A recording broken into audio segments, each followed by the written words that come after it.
用微光照亮夜晚，用温暖温润心灵。亲爱的朋友们，欢迎来到微光夜读。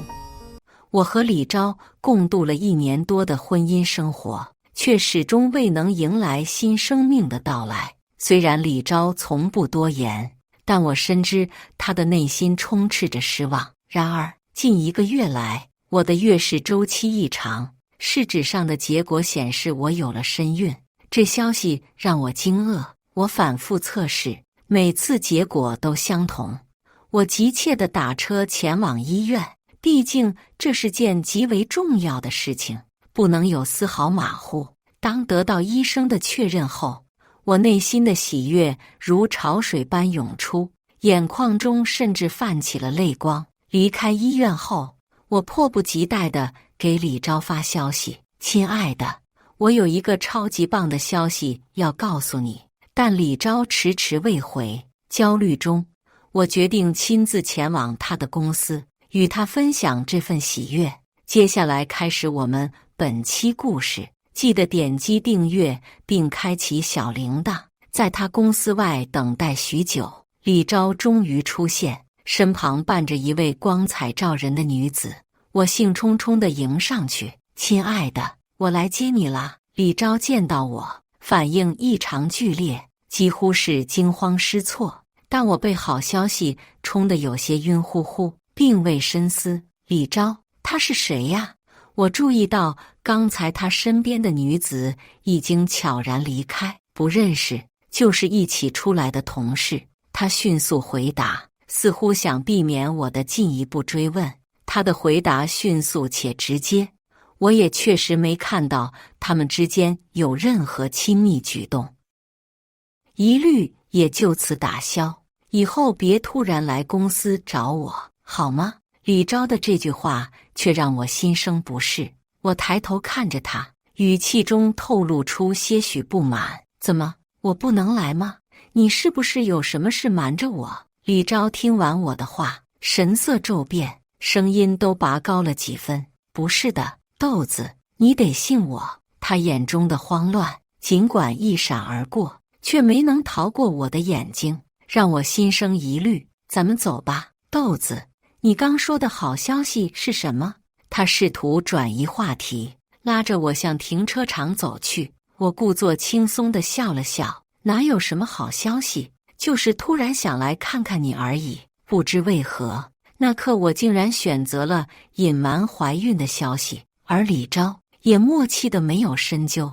夜幕降临，躺在床上，我竟产生了查看他手机的冲动。在他洗澡时，我悄悄打开了他的手机，手机里一切如常，没有任何可疑的痕迹。然而，怀疑一旦生根，就难以消除。“你是不是翻我手机了？”他洗完澡，敏锐地察觉到了什么，我承认了，而他的反应却出乎我的意料。他只是静静地抱住我，轻声说：“我手机里真的什么都没有。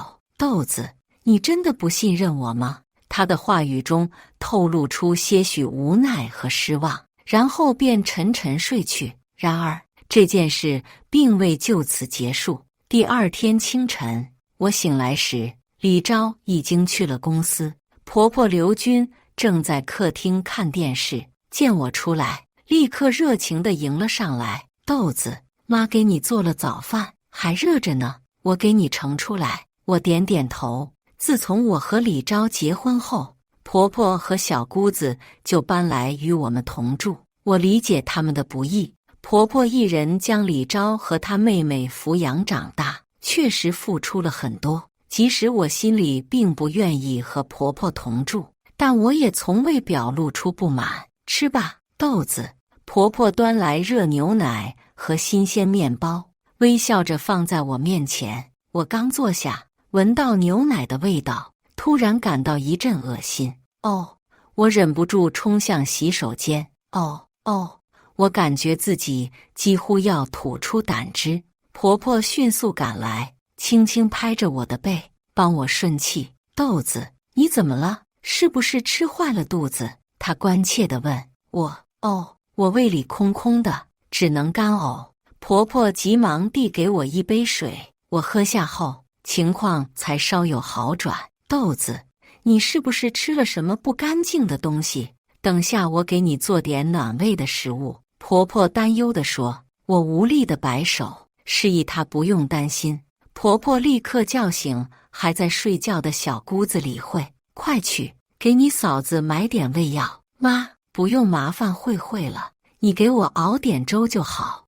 我知道自己的状况是怀孕引起的，不能随便吃药。婆婆立刻应声进入厨房，开始忙碌。说实话，我很感动。自从和李昭结婚后，我就没再出去工作过。婆媳之间的矛盾在我们家也从未上演过。婆婆每天都会变着花样给我做饭。我曾把这件事告诉了我的发小张楠，但他却有不同的看法。豆子，他们对你好不是应该的吗？你结婚时没要彩礼，还托关系让李昭进了大公司，现在他们一家人住的都是你的房子，他们能对你不好吗？张楠的话虽然直接，但也让我开始重新审视这段婚姻关系。可我相信人心都是肉长的。婆婆做好饭的时候，我正在逗大黄玩。大黄是我上大学养的狗，已经7年了。豆子，快别和大黄玩了，妈给你做好大米粥了。我洗了洗手，就赶紧到了饭桌，闻着味还是有点恶心，但是又不能不吃饭。我强忍着吃了一口，还可以接受。豆子，还难受得厉害吗？婆婆看我难以下咽的样子，不免有些担心。我摇了摇头，还可以。婆婆到底是过来人，还是看出了我的不对劲？豆子啊，这个月大姨妈准不准啊？我有些呆愣，心里还是有些挣扎。怀孕的事情说不说，我也下不定主意。我甚至不知道自己在执拗什么。见我不回答，婆婆有些着急。豆子，你不会怀孕了吧？我点了点头。昨天去医院检查的。听见我肯定的回答，婆婆高兴坏了，但是高兴的样子又带了一些小人得志的样子。那豆子，既然你怀了孩子，这大黄就必须送人。婆婆的话让我有些生气，可婆婆丝毫不注意我黑如煤炭的脸。这以后怀了孩子就有了牵挂，你就好好待在家吧。婆婆一句接着一句，我都插不进去嘴。妈，我怀孕为什么就要送走我的大黄？这是我家。婆婆的话让我已经感觉到了生理不适。婆婆听我这么说，赶紧讪讪地笑。你瞧瞧妈这张嘴，该打该打。说着还不断摔打着自己的嘴。妈说错了，不送大黄，不送大黄。小姑子李慧从卧室出来的时候，正好看见婆婆甩自己嘴的这一幕。嫂子，你这是干什么？李慧二话不说就走过来，眉头紧皱地看着我。妈做错什么了？一大把年纪，每天照顾你，现在还自己打伤了自己。李慧边说边红了眼眶。我张了张嘴，现在真是有苦说不出。婆婆看情况不对，赶紧把李慧拉到她身边。你这死丫头，怎么和你嫂子说话呢？这是在自己家吗？这是在你子家。话说出来，李慧倒是不闹脾气了，可这话我怎么听怎么觉得别扭，就好像我要赶他们出去一样。我站起身，给大黄套了绳子，就出门了。今天是周末，李昭只需要上半天班。等我回家的时候，李昭已经回来了。婆婆正在做饭，李昭和李慧坐在沙发上，李慧甚至把脚伸到了茶几上。见我回来，也没有把脚伸回去。我有些不悦，李慧，你这是什么坐姿？没得到李慧的回答，先等到了李昭的责备。豆子，怀孕这么大的事，你都不肯告诉我吗？我还没来得及回答，李昭就朝我走过来。豆子，有什么话不能好好说？我听小慧说，你今天还要赶他们出去。听见这话，我简直是惊讶不已。我看向沙发上的李慧，又看了看在厨房的婆婆，我赶他们走。李昭，你认识我这么久，你觉得我是这种人吗？我不禁笑出声来，毕竟这顶帽子扣我头上，我可接不起。妈，小慧，我什么时候赶你们走了？李慧看见我看着她，也没了办法，赶紧从沙发上站起来，跑回了卧室。婆婆也躲在厨房不肯出来。我怒火中烧，准备走向厨房的时候，李昭把我拦了下来。豆子，我们有话回房间说。好啊，我倒是要看看李昭能说出什么花来。这么一大顶帽子扣在我的头上。豆子，我知道我们结婚的时候委屈你了，可我现在不也是在努力挣钱吗？当初也是你喊妈和小慧住进来，现在你说这话。李昭关了门，就像倒豆子一样诉说着他所谓的委屈。李昭，你也知道结婚委屈我了，这么多年我都没有说什么，现在我会说什么吗？现在不一样，现在你怀孕了。李昭有些着急，可是我怀孕怎么了？难道就和以前不一样吗？我没有接话，就那样直勾勾地盯着李昭。李昭被我盯得有些发麻。老婆，我错了，刚才是我有些着急了，你别生气。李昭顺势把按坐在床上，吃了饭陪我去母婴店看看吧。我现在没有力气和李昭计较这么多，但我也不是傻子，这家人态度的转变让我不免有些心凉。好，陪你去。现在的我更想不到，这次让李昭陪我去母婴店，竟然是我踏入深渊的开始。到了母婴店，李昭就有些心不在焉，一会儿看看手机，一会儿又想出门透透气。饶是我平时没有脾气，现在也被李昭搞得有些烦躁。李昭，你什么意思？我肚子里的就不是你孩子了吗？李昭摸了摸鼻子，笑了笑，没有老婆，没有。说着又顺手拿起了手边的小衣服，你看这个好看。我没有回应，也自知无趣。走吧，我不想逛了。正打算离开的时候，店员把我们拦了下来。小姐，您这边注册一下我们的会员，平时我们会有一些孕妇的注意事项的。我点点头，然后打开了手机。这位先生也注册一下吧。我和店员一同看向李昭，李昭也拿出手机开始注册。回到家之后，我感觉身心疲惫。这一次婆婆没有煮饭，我想到底是老人家，或许自己昨天说的话，婆婆还在气头上。李昭接了一通电话，就把我放到家里，匆匆离去。我给大黄喂了狗粮，也给自己点了外卖。手机突然竟发出一条信息，上面全是给孕妇的建议。我想一定是那会儿注册了会员的原因。想着吃完饭困了，就躺在床上睡觉。这一觉就睡到了晚上。等我起床的时候，发现客厅灯火通明，饭桌上他们一家人其乐融融，正在吃着晚饭。桌子上没有我的碗筷，更没人喊醒我。这一刻，我感觉在这家里面，我好孤独。李昭，你们吃饭怎么没喊我？没人注意到我，我就率先打破了这美好的一家人。李昭听见我的声音，赶紧扭头看向我。婆婆和小姑子也都没了动作。老婆，我这不是寻思让你多睡一会儿吗？李昭说着，大步流星地向我走过来。跟着他来的还有一股莫名的香水味，这香水有些刺鼻，我闻了有些难受。你身上这什么味？下午干什么去了？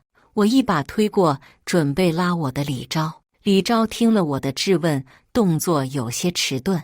婆婆赶紧跟过来，打着圆场：豆子，快来吃饭。然后拉着我走到饭桌上，桌子上全是他们吃剩的残羹剩饭。我拉开凳子坐了下来，就那样静静地看着他们三个人。豆子，快吃啊！婆婆拿了筷子给我，我没接，然后打开手机喊了外卖。这样的待遇是我结婚以来第一次有的。妈，你是不是觉得我怀了孩子之后就完全被你们拿捏住了？豆子，你说的这是什么话？有话好好说。李昭看见我把矛头转向他的妈妈，有些着急，立马走过来就要拉着我的手进房间。我一把甩过李昭的手，就那样静静地看着婆婆。婆婆的表情很精彩，从刚开始的窘迫到有儿子撑腰之后的坦然。你和我哥都结婚了，难道你的不就是我哥的吗？我们住在我哥家不行吗？再说了，我妈那天不是尽心尽力的给你这个大公主做饭？开口的是李慧，我心里狂笑不止。这孩子还没有生下来，这家人的嘴脸就完全变了样子。房产证上是我的名字，我和你哥做过财产公证。我现在无比感谢我的好闺蜜张楠，当初我不想和李昭算这么清楚，是张楠用我们20年的感情威胁，必须要做财产公证。看看现在他们一家的嘴脸，我就知道这财产公证做的没错。再说了，你说妈给我做饭，那你知道我每个月额外给妈5000块钱吗？一旁的婆婆索性也不装了，摔了碗。我今天还就把话放这了，这家也是我儿子的家，你现在怀孕了，谁还敢要你？也就我儿子肯要你。婆婆的一番话气得我顿时没了反应。以前装的那么善解人意，我还以为自己遇上了好婆婆，结果我错得离谱。这次看来真是自己倒霉。我站起身准备和婆婆大吵一架的时候，李昭把我硬拽到卧室。够了，豆子，我妈老糊涂了，你别和她计较。我和她计较？李昭，她老糊涂了，你也老糊涂了吗？李昭没有回答这个问题，只是挠了挠头。她是我妈，豆子，以后你说话客气点。说完就进了浴室。我现在真是有苦说不出，我更想谴责我自己。凤凰男我还爱得死去活来。李昭的手机一直在闪个不停，我打开他的手机，发现备注一的一个人给他发消息，内容让我不寒而栗。宝宝，什么时候过来呀？宝宝，你家黄脸婆怀孕了怎么办？什么时候骗她打掉孩子啊？我想要买这个项链。女人一直发着消息，我拿着手机的手不住的颤抖。叮咚，一条信息进来了。我点开一看，竟然是同城约炮的信息。发信息的号码实在太过熟悉，我拿着自己的手机出来比对，竟然是母婴店的那个号码发的。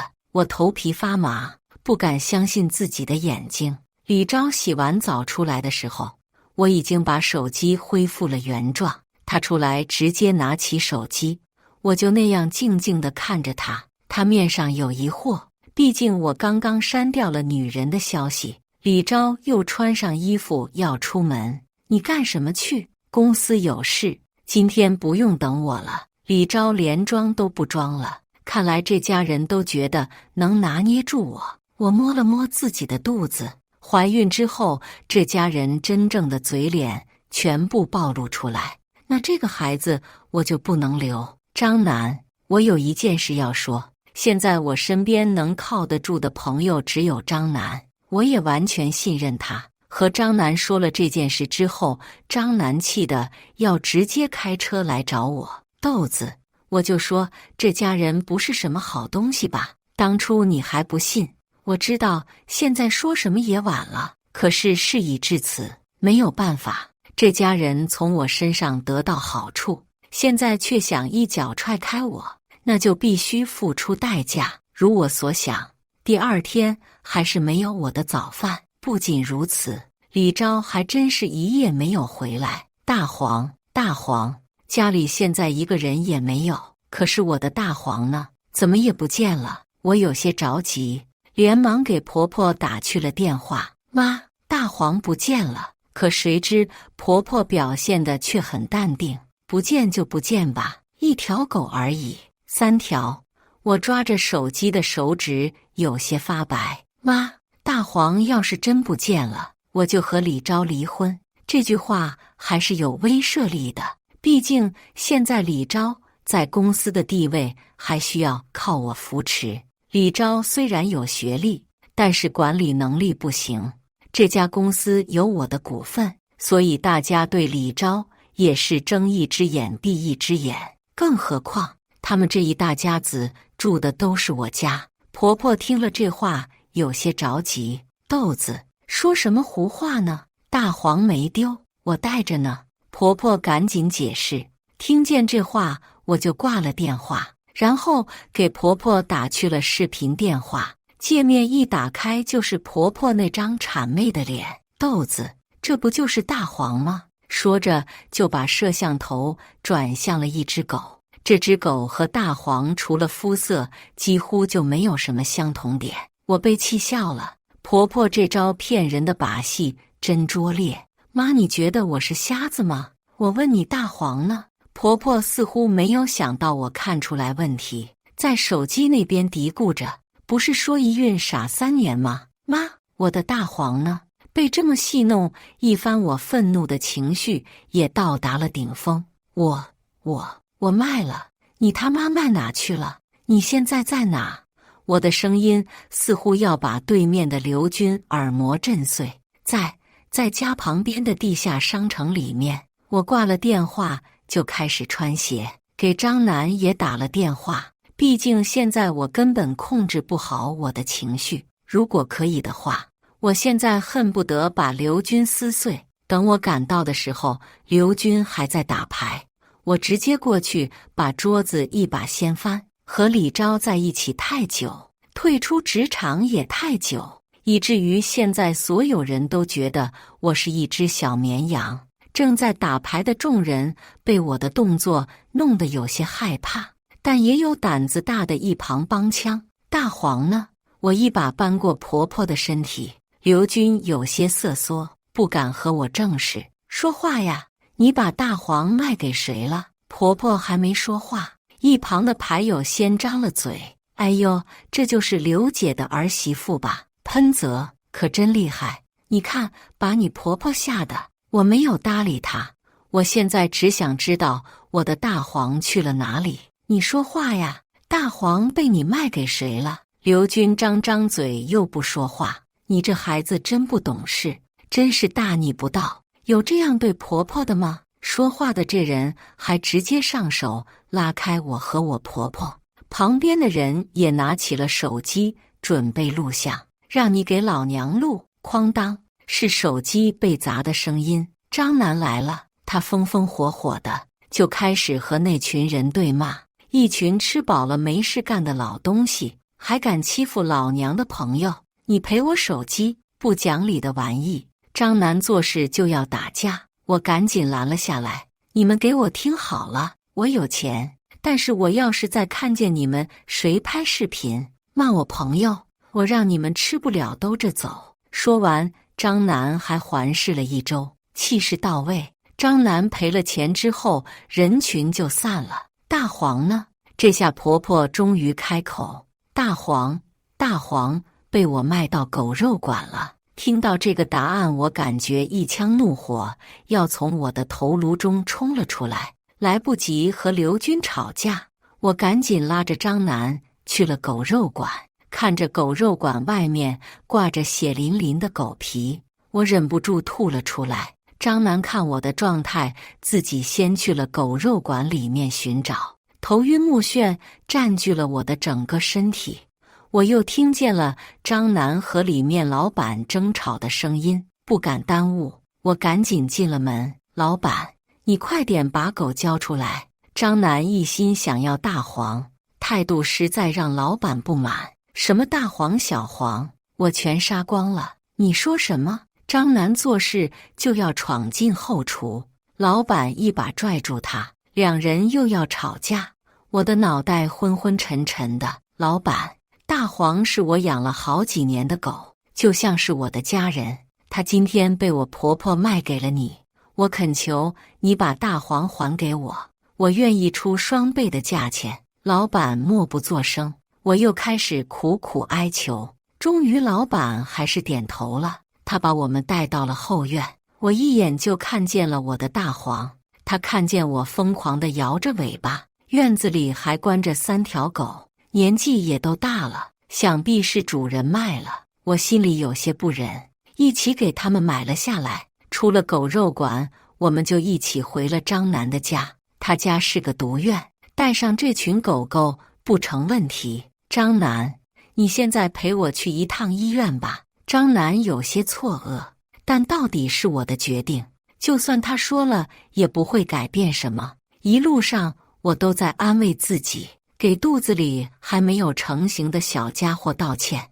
我从来都不是一个心软的人，这个孩子已经注定无法得到父母的爱，那就不如让他不要来。要想爱人，就必须先好好爱自己。手术之后需要在医院观察1晚上，第2天一大早我才跟着张楠回了家。这1天1夜，李昭一个电话都没有给我打，竟然敢整夜不回家。李昭能力不行，我一举把他推上了管理层，他还傻傻的以为是自己的能力超群。结婚后，李昭没给过我1分钱，他现在的存款我估计1分没有，毕竟那些钱全花到了女人的身上。李昭，我既然能把你推举到高位，也能让你狠狠摔下来。张楠，我打算出了小月子就去和他们一家人好好算算账。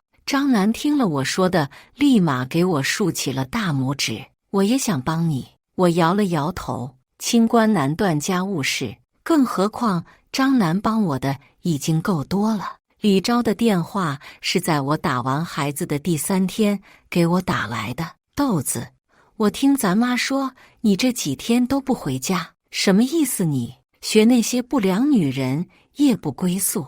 李昭一连串的问题不断给我抛了过来，我根本接不上话。他越说越激动，甚至问我是不是出轨了。我笑了出来，糖豆豆，你笑什么？被我说中了，我当然是笑你的无耻。过几天回去。说完我就挂了电话。李昭这个蠢货，真不知道我当初为什么爱他爱得死去活来。这几天我在张楠家休养，可我也没有闲着，我已经把手伸进了公司。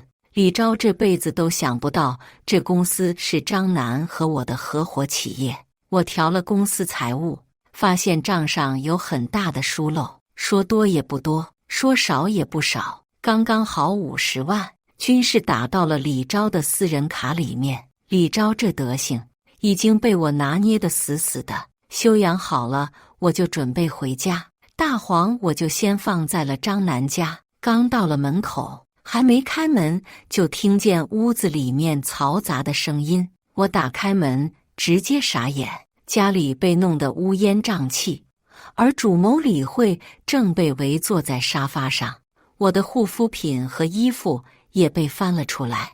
那群人看见我也当没看见。那人谁呀？李慧慢悠悠地看向我，不用理他，我嫂子那是。好笑，太令人好笑了，还知道我是你的嫂子。我皱了皱眉头，这家人变脸速度太快了，从知道我怀孕之后，立马态度大变样，到底是见识太少。这家人还不知道，就连他们唯一有工资的哥哥也是我养的。我挑了挑眉，继而走到客厅，然后拔掉了电源，周围一下子安静了起来。李慧立马站起身，你他妈干什么？我扬了扬手里的钥匙，都出去，这是我家。这句话说完，李慧的朋友们开始各种交头接耳。我不知道李慧是怎么和他们说的，但是现在李慧的脸被气得通红，她走过来推搡着我，你凭什么让我朋友出去？这句话问出来也不觉得可笑吗？哦，我忘了，他们这一家都没皮没脸的，凭什么？凭这房子是我买的，凭你们一大家都靠着我吃饭。这话说出来，已经有明眼人往门外走了。李慧气急败坏，做事要扇我耳光，可我又不是柔弱小白花，我一手抓住要打我的手，一手狠狠地打了下去。既然你从小没人教，那我现在就替你妈管管你。这一巴掌下去，不仅李慧吸了，他朋友也都呆住了，回过神就赶紧成群的往外跑。糖豆豆，你敢动手打我，看我不让我哥和你离婚！李慧到底是头脑简单，离婚？李昭肯离婚吗？毕竟他的钱都花在了找女人和讨好女人身上，现在和我离婚，他可就什么都没有了。你是不是疯了？你还有脸笑？你知不知道你现在怀了我哥的孩子？除了我哥，谁也不敢要你。哼！现在和我道歉，我考虑考虑原谅你。李慧鼻子朝天，脸上的掌印还没有消下去，但是蛮横的气势已经出来了。还真是没脑子。好啊，你赶紧去说吧，看你哥舍得和我离婚吗？李慧见我的态度，动作也很快，立马给李昭打了电话。哥，你快回家，你老婆打我。说完还假意哭了出来，不知道对面说了什么。李慧挂了电话之后，就得意地冲我吐舌头。好啊，那就今天好好的斗一场吧。我坐在沙发上，给搬家公司和保洁分别打了电话，现在一切准备就绪，只需要等那2个蠢蛋回来。李昭和刘军这对母子还是前后脚回来的。听见钥匙打开的声音，李慧赶紧冲到门口，指着自己脸上的红印子：“妈，哥，这泼妇还敢动手打我！”刘军看见自己的女儿被欺负，又或许想到自己之前在牌友面前丢了脸，快步冲到我面前：“豆子，我家李昭娶你，我当初就很不愿意，不愿意，那你从我家滚出去吧。”我一句话堵塞住了刘军还没说完的话。李昭听见这话，着急地冲了过来：“豆子，你怎么和我妈说话呢？她可是长辈，有了儿子的撑腰。”刘军一下子得意了起来，摇头晃脑的：“李昭，你有什么资格和我说这些话？你们家吃我的住我的，我现在才让他们滚出去，已经很给你面子了。糖豆豆，你怎么说话呢？”李昭情绪很激动，毕竟这一家3口现在是为了自己的庇护所在战斗。豆子，咱们还有孩子。李昭又指了指我的肚子，话里话外都带着威胁。我把头发别在了耳朵后面。李昭，你婚内出轨，你说我把你出轨的证据发到你公司，你还怎么混？李昭听见我这么说，有些着急。豆子，你听我解释，都是他们勾引我的。李昭说着就要抱我，我本能地往后躲，让他扑了空。我把视线转移到了刘军和李慧上，发现他们知道李昭出轨后都很平静，看来是早就知道这事儿了。我心中冷笑，现在让你妈和你妹妹从我家滚出去。李昭担心自己的工作，立马应承了下来。好好好，我让他们走，让他们走。哥，儿子。刘军和李慧听见李昭这么说，顿时也着了急。李昭还没有说话，我喊的搬家公司和保洁就先来了。本来还想和我说几句好话的李昭，见此场景也没有继续说什么。李昭现在除了买房子，没有别的出路。我太了解他们一家吸血虫了。果不其然，张楠告诉我，李昭在高利贷借了80万，付了首付。这一大家子现在要准备互相吸血了。他们出门的时候，我喊住了刘军：“我的好婆婆，你之前把我大黄卖了，怎么想的？”刘军扛着行李，气不打一处来。我就后悔没立马砍死那条狗。这话我听了上去就是一耳光。李昭想在一旁阻拦，却被我的眼神吓退了。刘军，你胆子不小，滚吧！说完，我把刘军推出了家门。李慧在一旁也不敢多说什么，毕竟他哥的未来还在我的手里。解决完他们2个人，就是李昭了。我直勾勾地看着李昭，他被我盯得心里有些发麻。老婆，你听我解释，你别生气，肚子里还有孩子。我躲开了李昭向我伸出的手。不用解释，我原谅你了。李昭听见这句话，欣喜若狂。可我原谅你了，我可没说我不会发照片。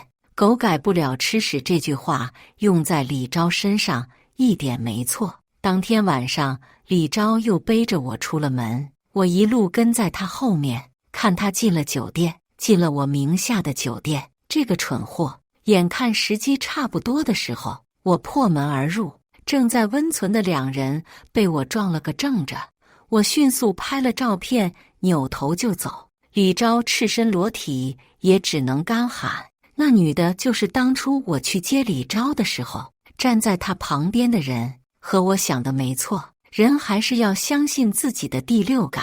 连带着聊天记录和照片我一并发给了张楠。张楠的动作更快，发到了公司的大群里面，配文是：这种有作风问题的人，我们公司坚决不要。发出去之后，群里没有人说话，或许是这条爆炸性新闻是顶头 boss 发的。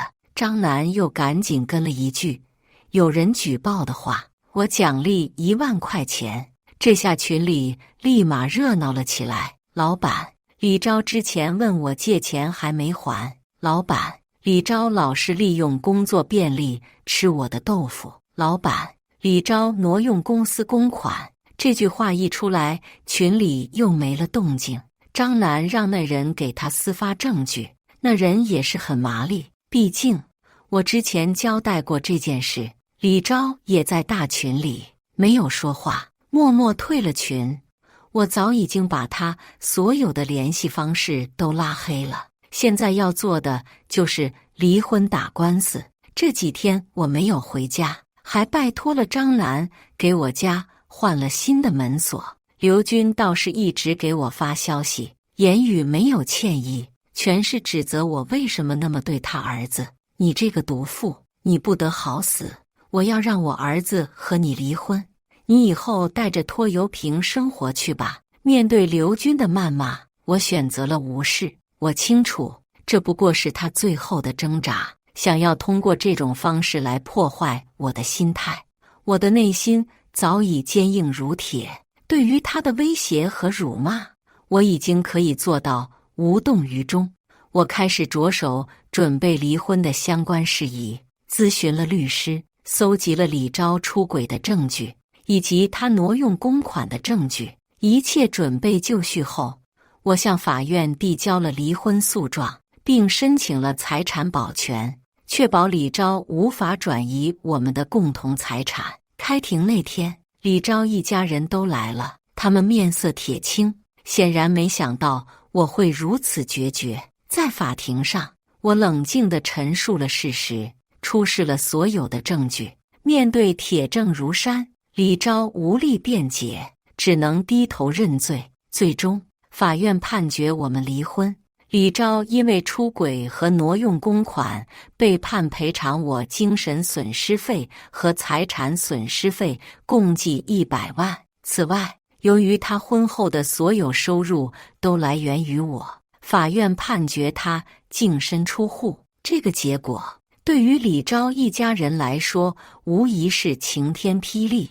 他们从未想过，曾经他们眼中的摇钱树，如今会落得如此下场。这一切对于我来说已经不重要了。我走出了法庭，心中感到前所未有的轻松。我终于摆脱了这个让我痛苦不已的家庭，可以重新开始我的生活了。离婚后，我把房子重新装修了一遍，换了新的家具和家电。我把大黄从张楠家接了回来，看着他在我脚边欢快地摇尾巴，我感到无比的幸福。我也重新回到了职场，找了一份自己喜欢的工作。虽然刚开始有些不适应，但随着时间的推移，我逐渐找回了工作的热情和自信。在这期间，我也遇到了一个真正懂我、爱我的人。他成熟稳重，温柔体贴，给了我从未有过的安全感和幸福感。我们相识、相知、相爱，最终走进了婚姻的殿堂。我的新丈夫对我非常好，他尊重我的选择，支持我的决定。他知道我曾经受过伤害，所以更加珍惜我，呵护我。我们在一起的日子过得平淡而幸福。而对于李昭一家人来说，他们的日子并不好过。由于李昭净身出户且背负巨额债务，他们不得不搬离原来的住处，住进了一个破旧的出租屋。刘军和李慧也因为失去了我的庇护而失去了往日的光环和地位。他们曾经看不起的人，现在都比他们过得好得多。然而这一切都是他们自找的苦头。如果他们当初能够珍惜我所给予的一切，而不是贪婪无度的索取的话，也许现在的生活会完全不同。但遗憾的是，这个世界上没有如果，只有结果。而我则选择了原谅和放下。毕竟那些过去的伤痛已经过去太久了，现在的我只想珍惜眼前人，过好每一天的生活就足够了。至于那些曾经伤害过我的人，就让时间去冲淡一切吧。故事完，接下来是我们本期第2个故事。记得点击订阅并开启小铃铛。刷视频看到一位单亲妈妈吐槽自己婚姻的不幸福和儿子的叛逆期，底下有一条评论，上万点赞量，和亲老公的烛光晚餐井号附图。我点进去一看，虽然男人出镜不多，只有半个后脑勺和拿着手机的修长手指，可我一眼就看出，那分明就是我的老公。指尖那颗暗蓝色小点是我亲手戳出来的，呵呵，家被偷了呢。对方卑劣地在别人的苦难中炫耀自己偷来的幸福。儿子被送去幼儿园了，我闲来无事，躺在沙发上刷视频，一条条画下去，我笑得乐不可支，手里的西瓜都显得格外香甜。直到刷到一个吐槽扯淡淡生活的单亲妈妈。丈夫沉迷游戏，不工作也不分担家务，儿子叛逆期，虚荣心作祟，攀比奢侈品。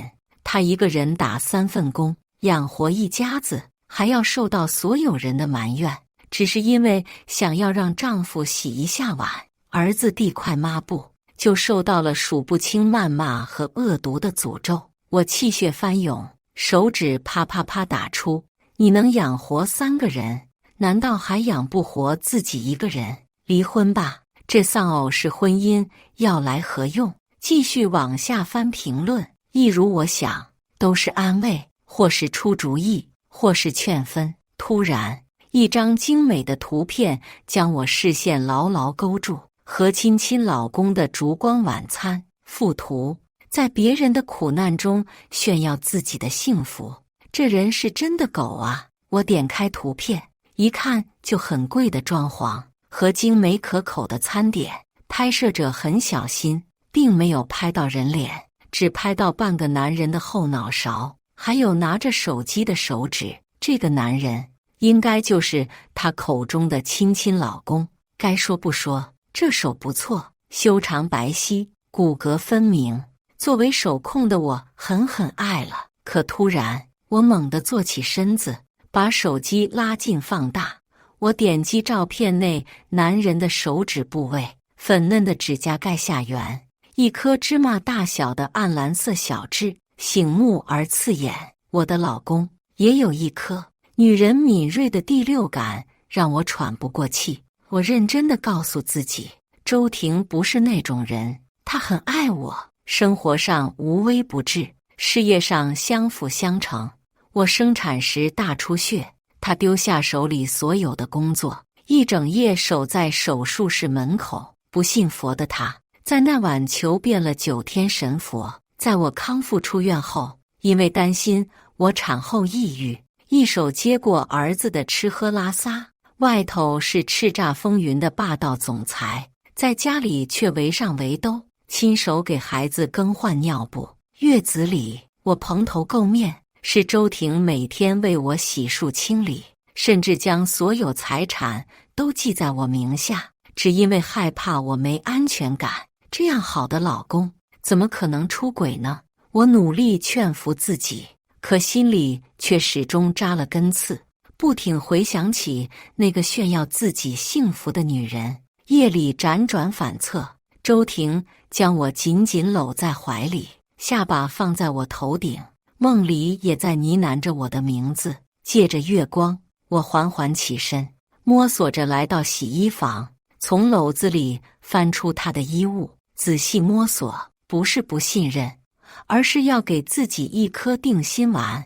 周婷是个极为端正的男人，一板一眼，规规矩矩，即便是脏衣服也是分门别类的叠好，放在不同位置，非常方便我翻找。衬衣过关，外套过关，裤子过关。果然，我精挑细选的老公怎么会背叛我呢？我心满意足地准备回房间，路过厨房，看到一抹光亮，凑进去一看，宝贝儿子正踮着脚尖，试图勾桌子上的水杯。100，你房间不是有水吗？我上前扶住他，另一只手端起水杯递给他。100白嫩的小手端起杯子，咕噜噜一口闷下，满足地叹出一口气，奶声奶气地对我说：“都喝完了，妈咪，100还渴，妈咪再给我倒一杯水可以吗？”儿子的房间里专门配备了一台小型饮水机，才2天，怎么就喝完了？等他喝完后，我抱起小团子来到他的房间，蓝色系的屋子有些杂乱，我忍不住低头谴责地看儿子，他忍不住捂脸哀嚎。100不是故意的，100只是在找东西。听到这话，我向他详细询问了是什么东西，陪着他一起四处翻找，最后在一个较为隐秘的墙角缝隙里摸出来，长长的，粉色的，一按开关还会动。只一瞬间，我脸色瞬间阴沉下来，把儿子拉到我面前，严肃问道：“这是哪来的？这种东西为什么会出现在一个5岁小孩子的房间？”我脑海中浮现出一种可怕的猜想：我在爸爸的包里拿的哦，他都不知道呢。嘻嘻嘻，儿子乐呵呵的笑，肉嘟嘟的脸蛋满是童真。咯噔，方才所有猜想全部推翻，看来家是真被偷了。我狠狠甩开手里的脏东西，努力控制自己的表情，让自己尽量显得温柔。今天换个房间睡觉觉好不好？妈妈陪着你。儿子靠在我怀里，睡得香甜，可我却一夜未眠。网络是发达的，当我刻意去找，才发现周婷做的一点都不隐蔽。我在记录里找到了很多证据，小三的照片，他们经常去优惠的场所，数条金额不小的转账记录。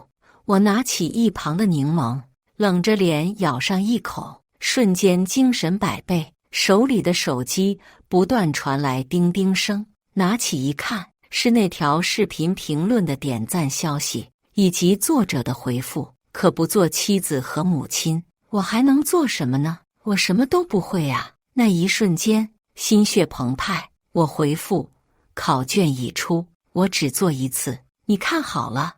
我小心翼翼掀开被子，摸索到周婷的手机，输入我的生日，屏幕上却显示密码错误。我心更是凉了半截，回头凉凉看了他一眼，心里给他下了死刑判决书。从前，我们的手机都是以对方生日为密码，他换了就代表背叛。我又试了试他的生日，还是错误。绞尽脑汁想了又想，突然灵光一现，拿起我的手机，翻到小三主页，输入他的生日，密码正确。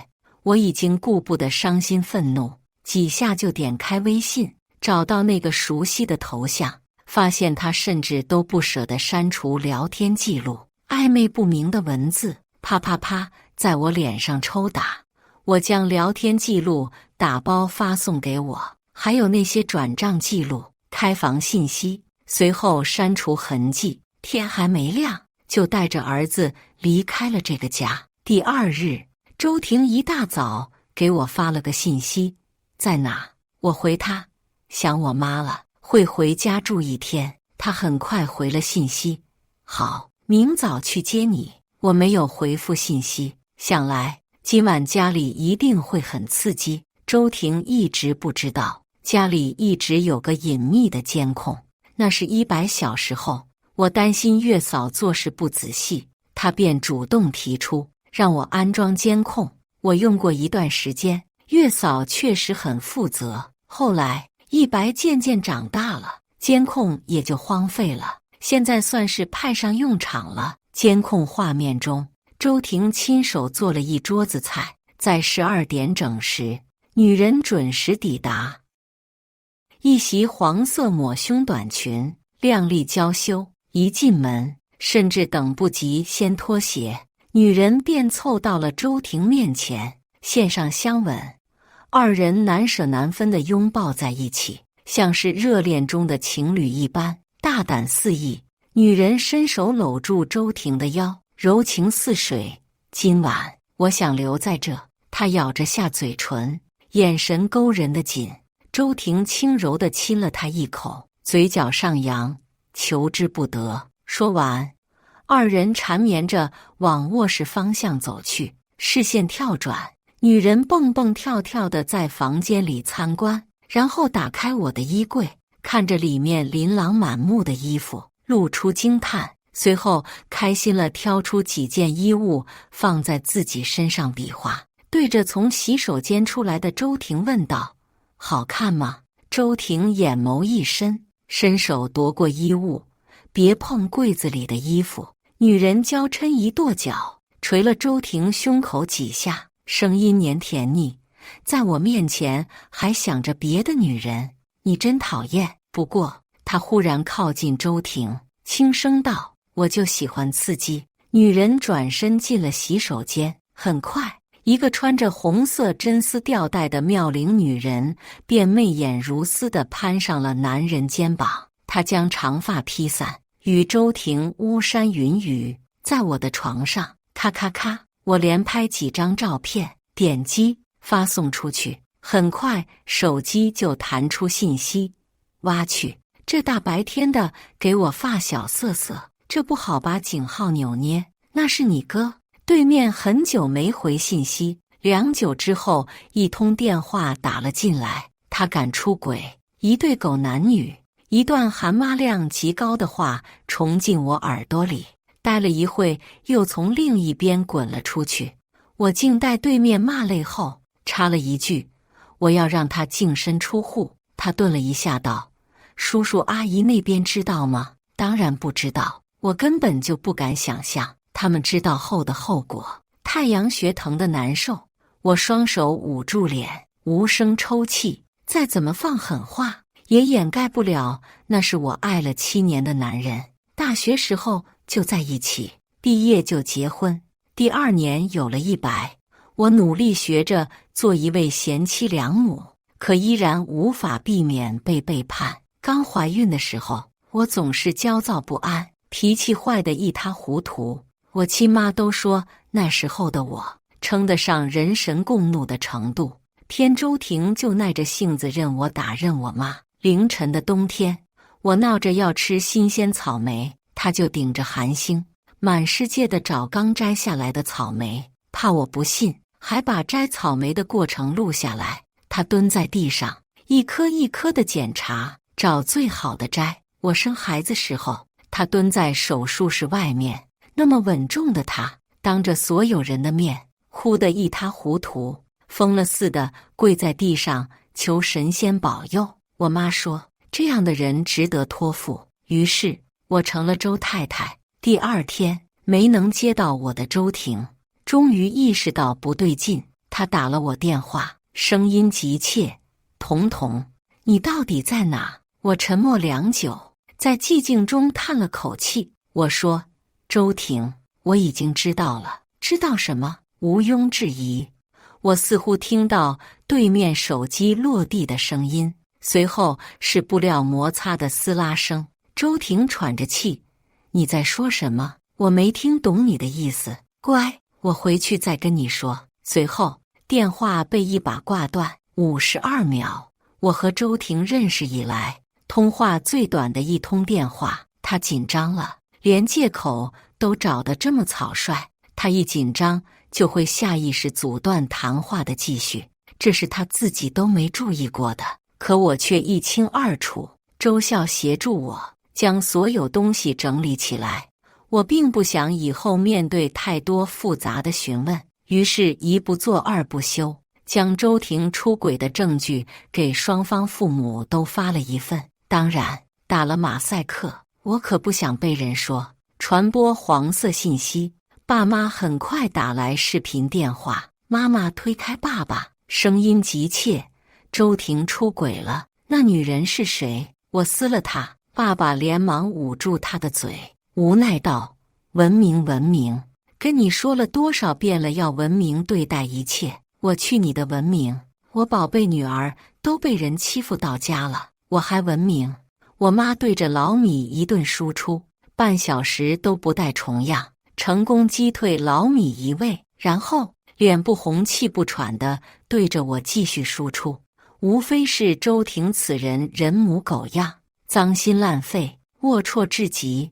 我妈将此生知道了所有骂人话都用在了她身上，成功将我逗笑。我扑哧一声喷出一口水，心中的郁气消散不少。我妈这才叹了口气，告诉我知道笑就好，咱受了委屈别憋着，咱家又不是养不起你娘俩，妈支持你离婚。我爸探出半个脑袋对我比了个耶，爸也挺你，我的家人很好。下午我到幼儿园接100，却在人群中看到了一个熟悉的身影。他站在人群中，显得那么格格不入，那么突兀。那件黄色短裙亮得刺眼，啪！我掀起咖啡，直接泼在女人脸上。她不躲不闪，反而笑盈盈地道：你泼了我一次，可就不能泼第二次了。服务员他抬起手，给我再来一份热咖啡，还有干净的毛巾。小哥微笑着过来，木着脸离开，眼神里都是止不住的好奇。八卦之火熊熊燃烧。他说他叫安可，3年前就和周婷认识了，2年前2人确定关系，开启长达至今的肉体关系。姐姐，既然你都知道我和婷哥的关系了，我也就不躲着了。我爱他，所以只能对不起你喽。毕竟爱情从来没有先后之分，不被爱的才是小三。他无所谓地擦着头发，神情放松，满是得偿所愿的松弛感，也并不为自己的行为感到羞耻。或许在他看来，此刻的自己就像是一只为爱冲锋陷阵的勇士吧。我突然有些恶心，原来这2年他们不止一次在家里苟合，客厅、阳台、书房，我亲手设计购置家具的暖巢成了我丈夫和另一个女人的交欢圣地。他们不止一次在我脸上践踏，偷腥的快感令人着迷。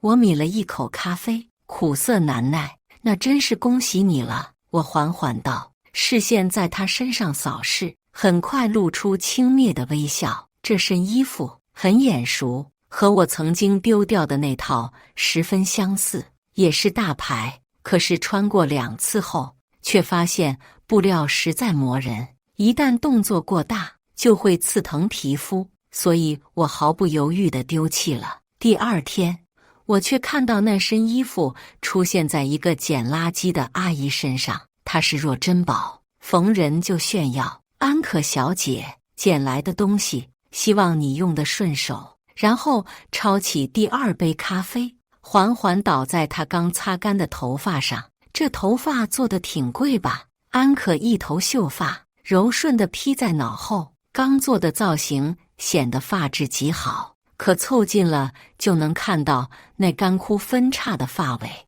一看就是平时不舍得，偶尔报复性消费。周婷为你花销的每一笔钱，都是我们夫妻的共同财产，只要我想，你就得乖乖给我吐出来。所以我拿起毛巾擦干净碰到脏东西的手，尾巴夹紧点做人。安可的脸色平淡无波，可骤然变色的眼神却显示出他内心的不平静。还是年轻，小说看多了，以为真爱无敌，蠢货！真爱，那就看看你所谓的爱能不能抵过世俗的敌视。啪啪啪！我双手抬高，在安静的咖啡厅，这突如其来的掌声引起了所有人注意。我指尖一指，安可小姐，礼义廉耻这东西，看来你是学不会。知三当三，不以为耻，反以为荣。各位都看清楚这张脸，当心成为他口中不被爱的小三。空气沉默了一瞬，所有人并没有立刻悟到，可很快他们就反应了过来。电视剧里的原配抓小三出现在了身边，霎时间众人哗然，全都对着安可指指点点，更有情绪激动的人指着他破口大骂。我则是拎起包包拉开椅子，祝你好运，让我看看你的爱有多独一无二。他此时正被一位阿姨拖拽着要赶出去，安可惊慌失措地大喊大叫：放手！你们这些没素质的老太婆根本就不懂什么是爱情。我爱他，他也爱我，凭什么不能在一起？阿姨叉腰怒斥：没皮没脸，人家有老婆，你还去当破鞋？你妈养你真是白养了！呸呸！当一个人做出违和大众认知的事，那他就要做好被所有人看不起、辱骂、鄙夷的准备。当然，我清楚地知道这件事还有一个人也占主要责任。周婷管不住下半身的男人，所以我没有做出更进一步的举动，而是推开人群离开了这里，关上门，隔绝里面安可的咒骂。世界都安静了不少。我请人帮我做了一份离婚协议，毫不犹豫地签上名字，然后坐在椅子上等周婷。大概晚上9点多，他才一身酒气地回来，站在门口换上家居衣物，才踉跄着来到客厅。看到我的那刻，他眼神骤然放软。彤彤，我无视他的眼神，伸手把离婚协议推到面前，签字。他猛了一瞬，低头眨巴眨巴眼睛，在看清楚封面上那醒目的离婚协议时，吓出一身冷汗，酒也醒了大半。他眉毛微微蹙起，咬着牙道：为什么？我揉了揉阵痛的太阳穴，声音低哑，非要把脸皮全撕下来。此话一出，周婷顿时泄了气，她缓缓蹲下身子，单膝跪地：我不是故意的，你原谅我这次好不好？我那么爱你，你难道感觉不到吗？彤彤！周婷跪在地上，修长的双腿局促地收拢，不安地挪到我身前，仰着头看我。平日稳重淡然的姿态一扫而光，只剩下不安的悸动，祈求着我的原谅。他说：只有一次，只是一时经受不住诱惑，原谅这一次，保证不会再出现这样的问题。甚至当着我的面摸出手机，删除拉黑了安可的所有联系方式，而我只是缓缓摇头，再次推出协议书：周婷，好聚好散，别让我们失去最后一丝体面。他沉默片刻，低下头，声音带着酒醉后特有的沙哑：彤彤，一白不能没有爸爸。果然是周婷，清楚地知道我的软肋，一击即中。他知道我的底线在哪，也知道我的耐心临界点，于是搬出了儿子。周婷双手放在膝盖上，紧紧握住，不自然地掩盖内心惶恐的不安。我是个很好的爸爸，你知道的。确实，周婷平日里只要有空，就会陪在我们身边，充当好老公、好爸爸形象。每年的家长会，他都会放开工作，一家3口一起出现在学校里。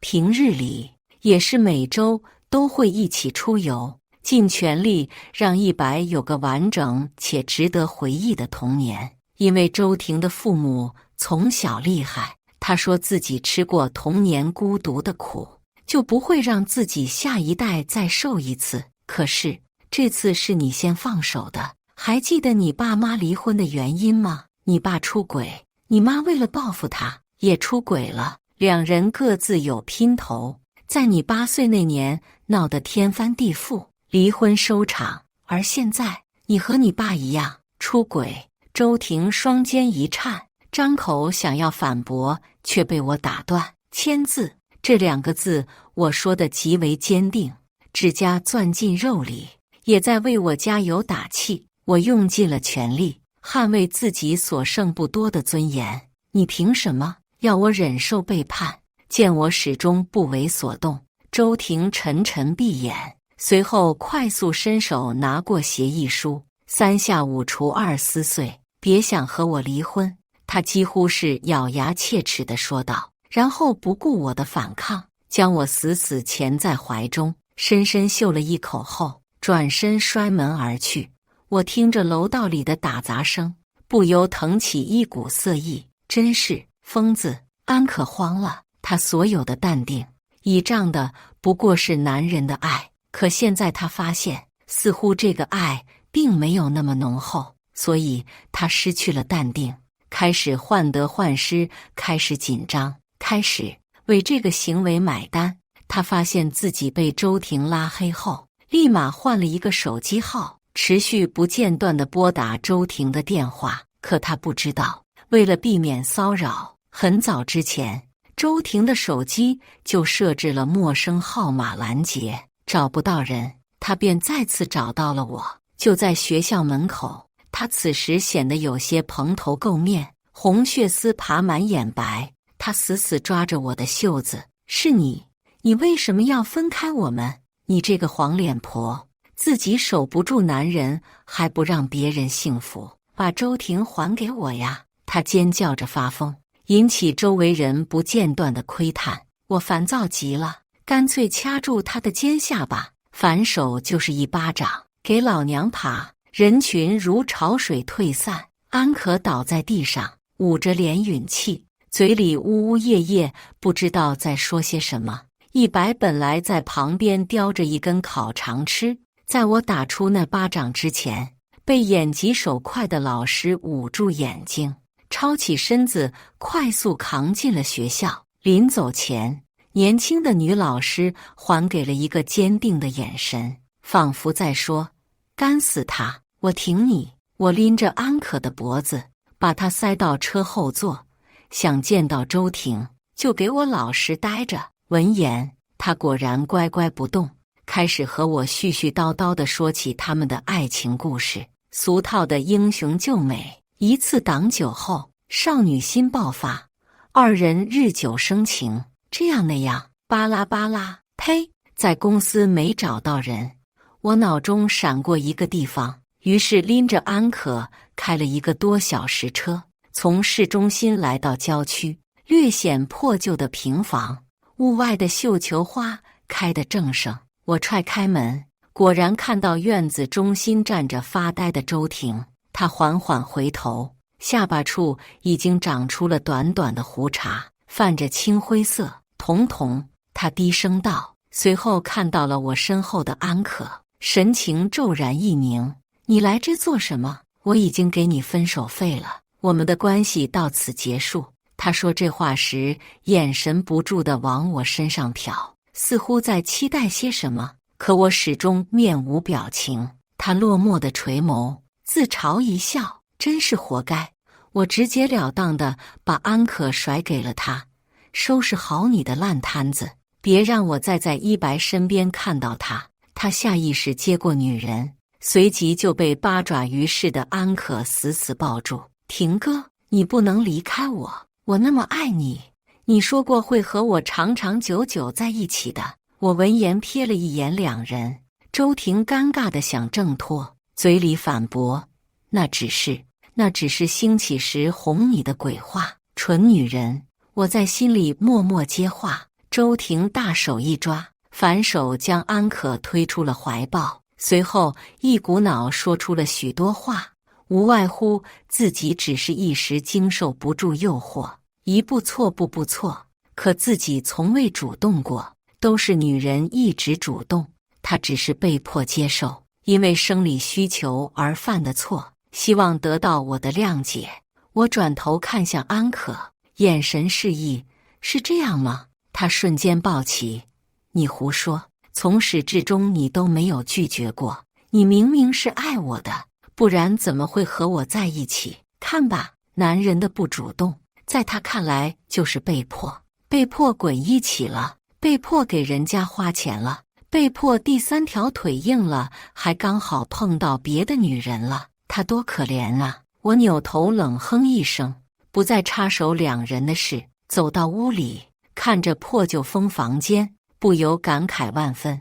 大学刚毕业时，周婷把所有身家都拿去创业了，没钱租市里的房子，只能在这偏僻的地方租了这么间平房，一住就是4年。怀孕那年，周婷的事业迎来爆发期，买了房，买了车，物质得到自由。可男人有钱了，就会追求精神上的刺激，女人，尤其是偷来的女人，那可太刺激了。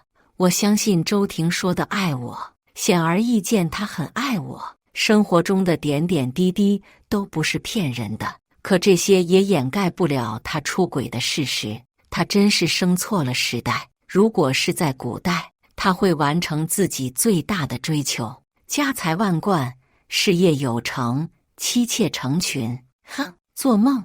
我习惯性地坐在那张缺了条腿的竹椅上，侧耳倾听屋外的争吵，安可撕心裂肺的哭泣，溃不成群的祈求，还有孤注一掷的威胁。一哭二闹三上吊，起火。周婷始终不发一言，等女人发泄完毕后，才沉着嗓子道：“安可，你就当我是个不负责的垃圾，别再缠着我了，好吗？”她似乎是累极了，声音竟有些许虚弱。安可啊的尖叫一声：“不可能！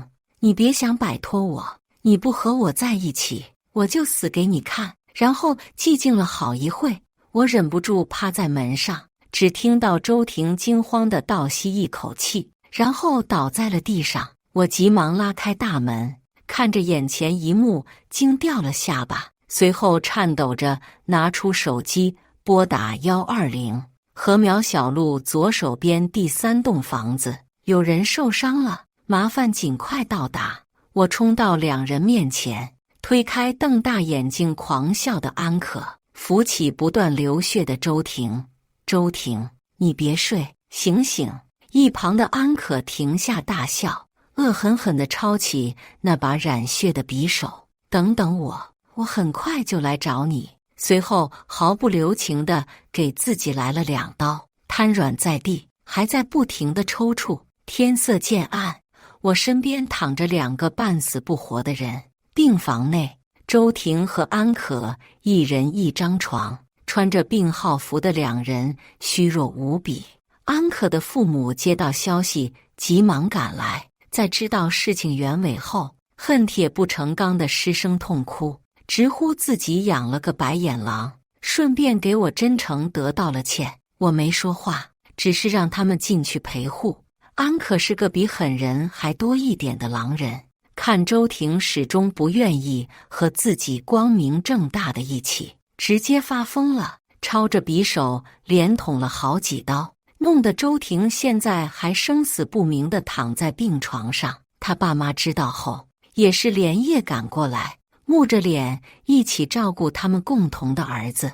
周婷一直昏迷不醒，我作为唯一的目击证人，被警察多次传唤，试图从我这里获取不同的信息，比如我为什么要单独跟他们2人去一个荒无人烟的老房子，比如我这个原配为什么能这么冷静地面对出轨的老公和破坏自己婚姻的小三，比如我为什么能如此思路清晰地说出完全一致的事情经过的回忆。我看着目光如炬，当然警察叔叔十分平静风说，所以我此刻应该蓬头垢面地出现在任何一个人流涌动的场所，大哭大闹地述说自己悲惨的婚姻，让自己狼狈地接受所有人风怜悯。年轻的警察愣了一下，连忙否认。我的意思是，先生，我打断他，事实上，我并不可怜，我有钱，有爱我的家人，有可爱的儿子。这段婚姻除了结局可悲，但不可否认的是，它的开头和过程都是非常完美的，所以可怜这个词并不适合用在我身上。事实上，病房里的那个生死不明的男人和即将面临牢狱之灾的女人，结局可比我惨多了。警察不置可否，将我口述的经过记录在案后，将我送回了家。如今两人晕的晕，疯的疯。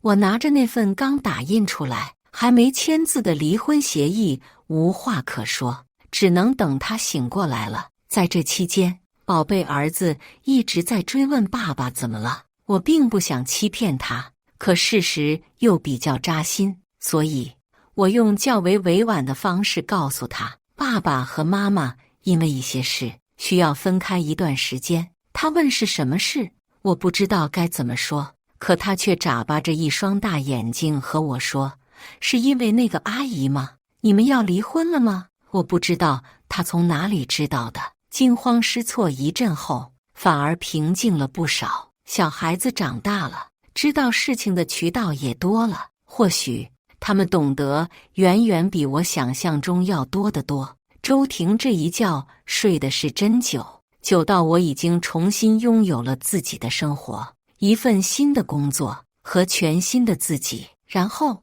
他十分狗血地失忆了。别问为什么肚子受伤，脑袋会出问题，我也不知道。他的记忆倒退了3年，那时候我们感情正浓，也没有安可的出现。在我如往常一般回家后，他出现在了我的新家门口，落寞地蹲在角落，眼波流转间满是我的影子。彤彤，他们都说你不要我了。他声音急切，带着哭腔，像是被遗弃的狗狗，可怜又惹人爱。我默了默，冷笑一声，随即开启指纹锁，当着周婷的面一把甩上门，然后拿起手机找到周妈妈的名字，把事情说清楚后，很快就有人过来带走了她。临走前，她还不死心地扒着我的门，被我狠狠一踹，流着眼泪被拖走。人醒了就好办事了。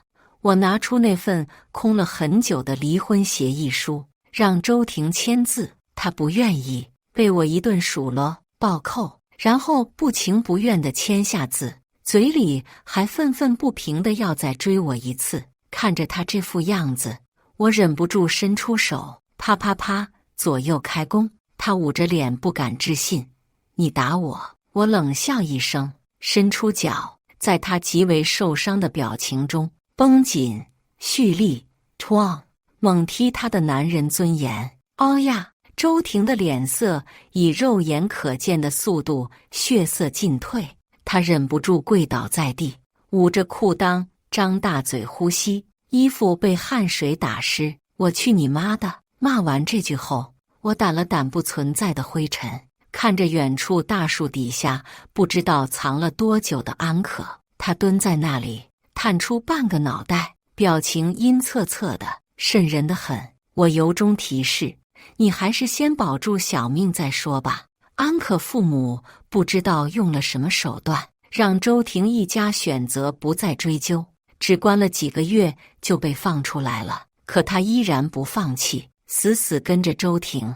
这段日子，周婷持续不断地以各种理由出现在我面前，都被藏在暗处的安可吓得落荒而逃。他逃，他追，他们插翅难飞。周婷无数次想报警，可安可并没有做出实际行动。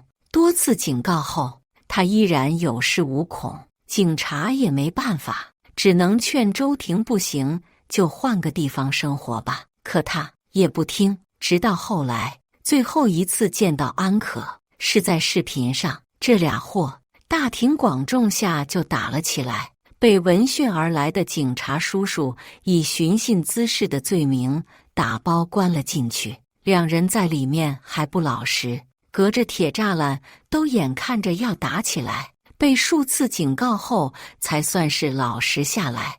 安可被父母硬拖着带回了老家，后来查出了精神疾病，被关在了某处精神病医院。而周婷则是被他爸妈联合丢出了国，勉强结束了这段孽缘。他妈做主，将大部分财产都给了我。周婷得知后，又拿出了自己那部分，说是给我的补偿。临走前，我带着一白去送行，看着他们父子二人挥泪告别，周婷神情黯然，还想对我说些什么，被他亲儿子使劲往登机口方向推。走吧走吧，一路顺风，我会想你的，放心吧。他一步三回头，都被一白给转了回去。飞机远去后，一白小大人一般叉着腰对我说：妈妈，好马不吃回头草，你可不能心软。我摸了摸他的小脑袋，乖，看着远方。